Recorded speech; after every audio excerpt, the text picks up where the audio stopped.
nauso mula noong sumakabilang buhay ang inang si dating Pangulong Cory Aquino. Yari ito sa pinya baka fiber.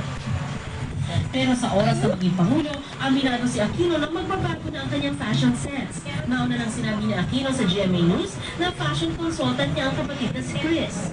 Habang si Liz Uy naman ang kanyang stylist. Siyempre, ayusin ko naman. Pare-pare naman tayo, may time na baka pwedeng private time yun. Susunod ko yung aking mga, hindi naman ito, dress na, hindi ko sobrang dress na yun. Yung ginagawang gusto gawin.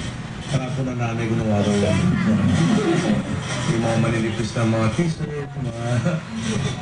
Pero talagang kung mawawala yung dalawa, medyo iba talaga hindi na ubra, naghihiwalay na yung kwento at saka yung tela. Yung buong pakayos siya natin konti.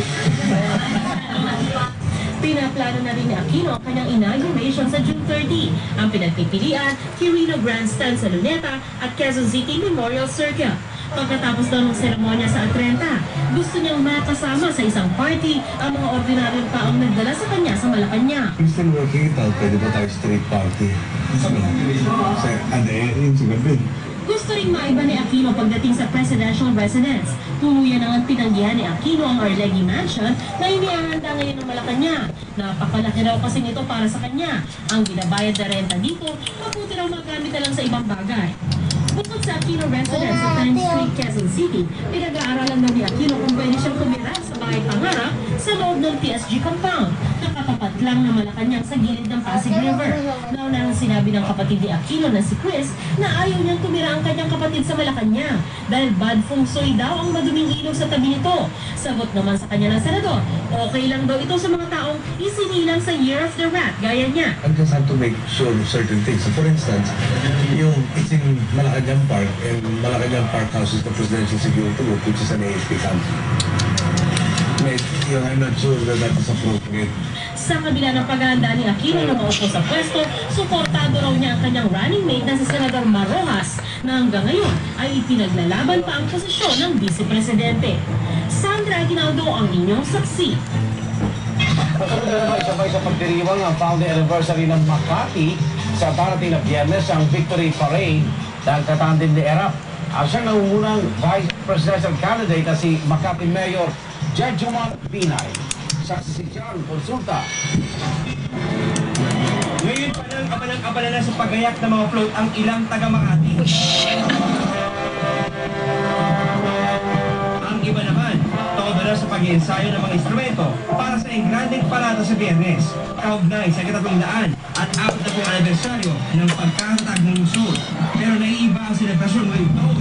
Bukod kasi sa pagdiriwang ng anibersaryo ng lungsod, posibleng isa pa na rin dito ang Victory Parade sa inaasahang proklamasyon ng nangungunang Vice Presidential candidate na si Makati Mayor Jejomar Binay. Part of the celebration, victory celebration, because this is history. The Vice President will be coming from Makati City. Maging ang ilang residente, nananapit na lang sa inaasahang proklamasyon ni Binay. Handa kami sumuporta sa kanya. Sa abot ng aming makakaya, ibibigay namin ang 101% support sa kanya. Talagang sobrang proud kami. Sa ngayon kasi, higit 600,000 boto pa ang lamang ni Binay kay Senator Mar Rojas. Kayong nag-iisang COC na lang ang hindi pa nabibilang. Sa inaprobahang traffic routing scheme, isasara ang kahabaan ng Ayala Avenue mula Makati Avenue hanggang Herrera, kahabaan ng Paseo de Rojas at Rufino Street mula alas 8 ng gabi ng June 10 hanggang sa matapos ng selebrasyon sa June 11. Ako si John Consulta, ang inyo saksi. Samantala matapos ang sunod-sunod na rollback, tataas ang presyo ng produktong petrolyo.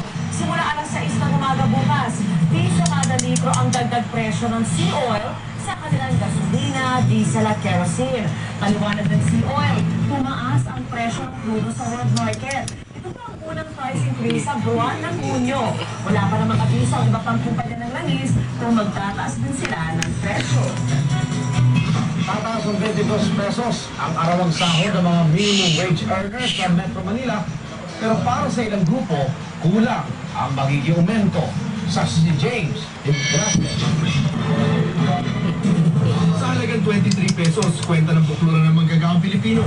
Isang pakete ng noodles at isang lata lang ng sardinas ang mabibili sa grocery. Kung kulang pa ang pagkain ito, mas lalo raw kukulangin ng 22 pesos na inaprobang aumento sa araw ng sahod ng National Wages and Productivity Commission para lamang sa minimum wage earners sa Metro Manila.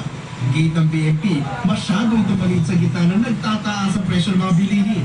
Maliban kasi sa pang-araw-araw na pagkain, karamihan sa mga manggagawa ay namumumahan, namamasahe at gumagastos para sa kanilang mga pamilya. Napakaliit.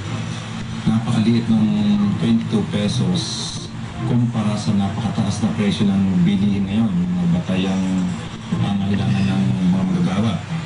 Tingin ko dapat minimum 100 pesos na across the board, nationwide. Kapag naipatubag na bagong katapusan ng buwan, magiging 404 pesos na ang ngayon 382 pesos na minimum wage na pinatutupad sa Kamaynilaan.